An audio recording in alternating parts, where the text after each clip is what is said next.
siya ng parang hayop! Trinato niyo siya ng parang hayop! Baka wala kayong puso! Utang na loob! Utang na loob! Huwag niyo ako patahimikan! Por favor! Ang buhay ko, parating niyo isang makinig. Sumunod, makinig.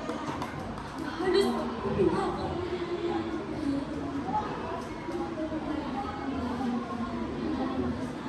Senyorita, bakit po kayo ganyan? Dati ay kay saya-saya ninyo. Pero ngayon, para wala na kayong sigla. Ang puso niyo ba'y nasa malayo? Si Ginoong Ibarra, siya po ba ang iniisip ninyo? Kung sana ay kita ko ang lungkot sa inyong mga mata. Ngunit, wala akong magawa kundi paglingkuran kayo ng tahimik. Kung sana ay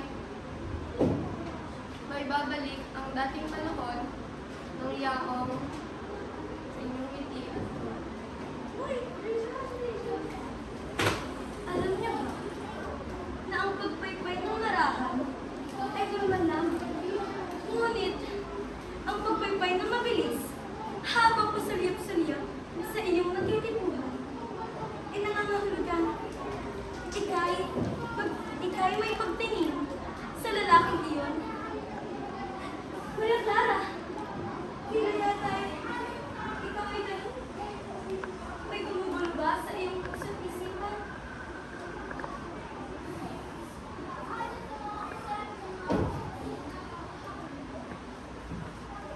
Ang isang bahay ay parang tanikala. Hindi basta-basta naputol. Araw-araw.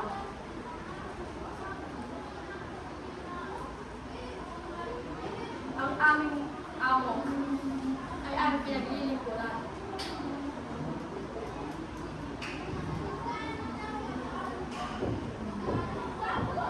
Pagod. Pagod sa init, araw, gabi.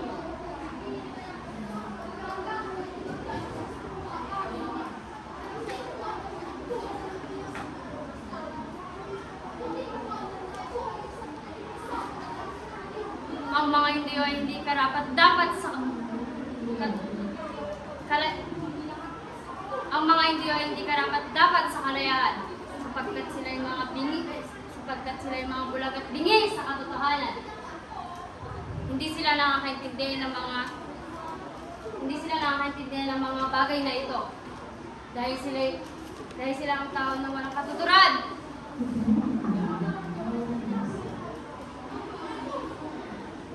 At dapat sila maging masunuri sa mga Espanyol. Ang mga Espanyol ay dapat maging masunuri ang mga Indio ay dapat maging masunuri sa mga Espanyol.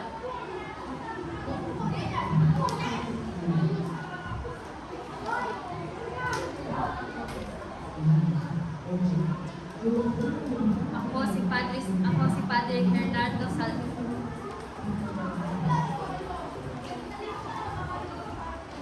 Alam mo kapitan, lahat tayo ay may kanya-kanyang pananaw. Sauli ang katotohanan, laging nagiging maliwanag. Huwag tayo magpakatanga. Huwag tayo magpakatanga sa kasinungalingan ng iba. Matuto tayo magpakatotoo. Ang mga Pilipino ay walang kakayahan na magtayo ng isang sibilisadong lipunan. Kailangan nila ng isang mapangyayaring kamay na magpapatakbo sa kanila. Kaya't kailangan nila ng isang matapang na pamahalaan na magpapatakbo at magdidisiplina sa kanila. Ngunit paano kung hindi sila sumunod sa mga otoridad? Ano ang gagawin natin? Sana'y may tumaan na mayamang Kastila. Kailangan natin ng pera para sa ating pagkakalaban. Pero sana hindi na tayo makapatay pa. Alam mo, hindi ko akalain na magiging ako.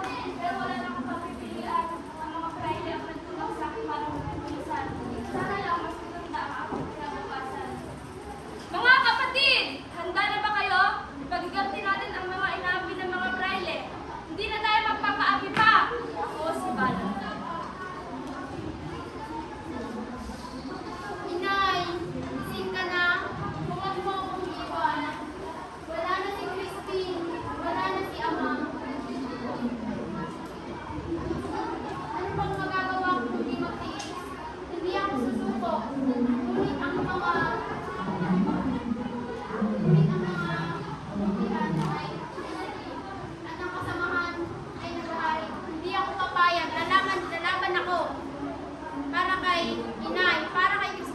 para sa bayan.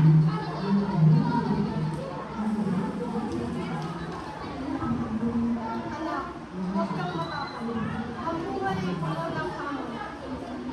Pero ang malagpasan na tayo.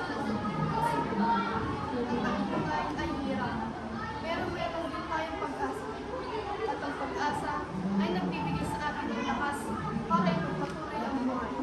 Ang mahalaga ay ang iyong kaligtasan at ang iyong kinabukasan. Pinasya.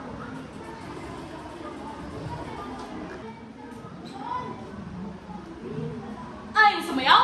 Ayaw sumayaw? Ang dali-dali sumayaw. Isa, dalawa, tatlo. Soy Doña Consolacion Espacio ni Alperes. Ako isang napakaganda at kilos Reyna at may mas maayos sa pananamit kaysa kay Maria Clara. Hindi niyo ba ako nakikilala? Hindi niyo ba ako gagalangin? Ako isang Doña Consolacion. Hindi porket nakakasama niyo ako sa paglalabandera ay hindi niyo na ako gagalangin. Sa susunod, magbigay galang kayo. Doña Consolacion.